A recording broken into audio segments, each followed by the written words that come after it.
National Weather Service in Paducah has issued a severe thunderstorm warning for Hardin County, Illinois, northern Pope County, Illinois, southern Saline County, Illinois, southwestern Gallatin County, Illinois, until 7 p.m.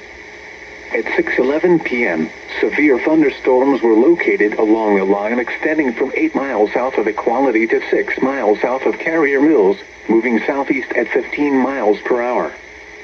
Expected hazards include 60 miles per hour wind gusts and quarter-size hail.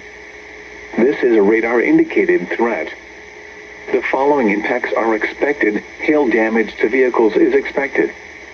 Expect wind damage to roofs, siding, and trees. Locations impacted include Cave and Rock, Eddyville, Carver's Ridge, and Gross.